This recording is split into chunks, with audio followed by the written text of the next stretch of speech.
કરો યોગ, રહો નિરોગી. 21 જૂન કે વિશ્વ યોગ દિવસ. આ દિવસ તો તમને બધાને ખબર જ હશે મિત્રો, કારણ કે તમે ટીવીમાં કે તમારા ફોનમાં એડવર્ટાઈઝ જોતા જ હશો કે યોગની એડવર્ટાઈઝ ચાલુ હશે. ગુજરાત રાજ્ય યોગ બોર્ડ જે ચાલી રહ્યું છે, સરકાર દ્વારા બજેટ ફાળવવામાં આવે છે અને તમામ શહેરોમાં, નગરમાં, તાલુકાઓમાં અને આની બહેનો દ્વારા ફ્રીમાં યોગા શીખવા માટેનું આયોજન કરવામાં આવતું હોય છે કે જેના લીધે કે રાજ્યની તમામ લોકો છે તેના સુધી યોગ પહોંચી શકે અને યોગનું શિક્ષણ ત્યાં પહોંચી શકે અને લોકો યોગ કરતા થાય. યોગનું આપણા જીવનમાં ઘણું બધું મહત્ત્વ રહેલું છે. આપણે બધા એને સમજી શકતા નથી. આપણી આ પ્રાચીન સંસ્કૃતિ કહેવાય મિત્રો, કે જેનાથી આપણે બધા યોગ કરતા થયા છીએ અને ઋષિમુનિઓ આપણે ભેટ આપીને ગયા છીએ અને એ ભેટના લીધે આપણે બધા તંદુરસ્ત જીવન જીવી શકીએ છીએ અને એક સંયમના માર્ગે આપણે એને અપનાવી શકીએ છીએ.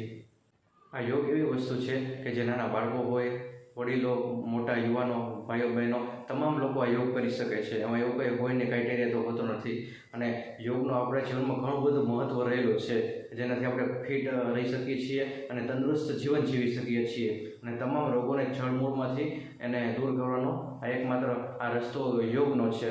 અને યોગ સાધના અને અષ્ટાંગ યોગ એમ વિવિધ અલગ અલગ પ્રકાર આવે છે. ધ્યાન, ધારણા, સમાધિ, આમ અલગ અલગ એના પ્રકારો આવે છે, જે બધું જ આપણા મનુષ્યના જીવનમાં ખૂબ જ ઉપયોગી રહેલું હોય છે.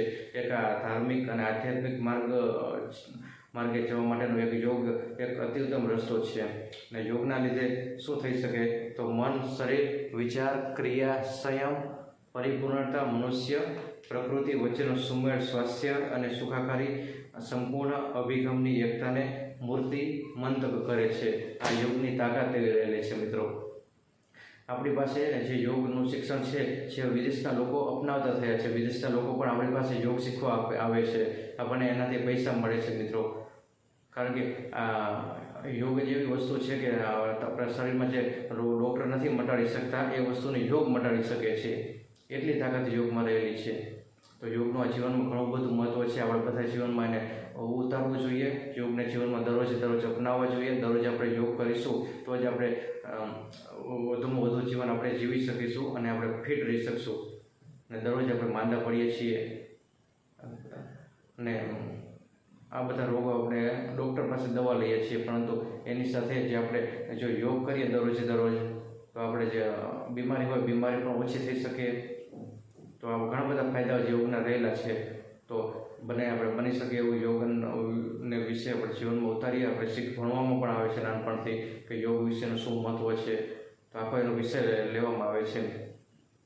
તો આ યોગ અને આપણે તમામ લોકો સુધી પહોંચે, તમારા ગામમાં, તાલુકામાં, નગરમાં અને જિલ્લામાં, આખા રાજ્ય અને તમામ લોકો છે. 21 જૂને ખાલી યોગ દિવસ ઉજવવા ખાતર ઉજવવા નથી, ફોટા પાડવા માટે ખાલી નથી ઉજવવાનું મિત્રો. દરરોજ આપણે એને અપનાવવાના છે. સૂર્ય નમસ્કાર હોય તો એને પણ દરરોજ આપણે કરવાના છે. તો કંઈક આપણે ફિટ રહી શકશું અને મિશન ઇન્ડિયા છે આપણું, તો એને આપણે ખરા અર્થમાં આપણે સાર્થક કરી શકશું. દેશના એક મજબૂત યુવાન આપણે બની શકીશું. સશક્ત યુવાન કોને કહેવાય? જો જે મજબૂત હોય, ફિટ હોય અને શારીરિક રીતે પરિપૂર્ણ હોય, તમામ હોય, માનસિક રીતે, શારીરિક રીતે, બંને રીતે આપણે મક્કમ રહેવાનો છે. ખાલી એક રીતે નથી રહેવાનું. તો એના માટે યોગ જ ખૂબ જ ઉપયોગી આ વસ્તુ છે. તો દરેક આપણે બધા લોકો આપણા પરિવારમાં દરરોજ યોગ કરતા થઈએ, જેનાથી આપણે ફિટ રહી શકીએ. 2015ના વર્ષથી આપણે વિશ્વ યોગ દિવસ આપણે ઉજવવાનું શરૂ કર્યું છે અને સંયુક્ત યુએનમાં આપણે આ દિવસ જાહેર કર્યો છે. ત્યારથી લઈ આપણે વિશ્વ યોગ દિવસ આપણે ઉજવતા થયા છીએ. હવે વિદેશના લોકો પણ હવે યોગ કરતા થઈ ગયા છે મિત્રો, આપણામાંથી શીખીને. તો વિદેશના લોકો આપણામાંથી શીખીને યોગ કરતા થઈ ગયા હોય તો આપણે શા માટે આપણી સંસ્કૃતિને જાળવી ના રાખીએ? આપણે શા માટે યોગ ન કરીએ? તો આપણે પણ એ લોકોમાંથી આપણે શીખ લેવાની છે કે આ લોકો આપણામાં શીખીને યોગ કરતા થયા છે, તો પછી આપણે યોગ કરી દેવાનું બંધ ન કરી દેવું જોઈએ, આળસ ન કરવી જોઈએ. આપણી ઋષિમુનિ સંસ્કૃતિ આપી ગયા છે તો આપણે વારસાને આપણે ટકાવી રાખવાનો છે, જાળવી રાખવાનો છે. નવી પેઢીને આપણે મજબૂત બનાવવાની છે, માયકાંગલી નથી બનાવવાની. જો નવી પેઢી જો યોગ કરતી બંધ થઈ જશે તો સાવ સમાજનું પતન થઈ ગયું કહેવાય મિત્રો. એમાં કોઈ શંકાને સ્થાન નથી. આવી પરિસ્થિતિ જો ઊભી થશે જો આપણે યોગ કરવાનું બંધ કરી દીધું તો આપણે યોગ દિવસે આપણે સંકલ્પ કરીએ કે દરરોજ આપણે પરિવારો બધા સાથે યોગ કરીશું અને આજુબાજુના લોકોને અને ગામ લોકોને બધાને આપણે યોગ કરાવતા થઈશું. નમસ્કાર.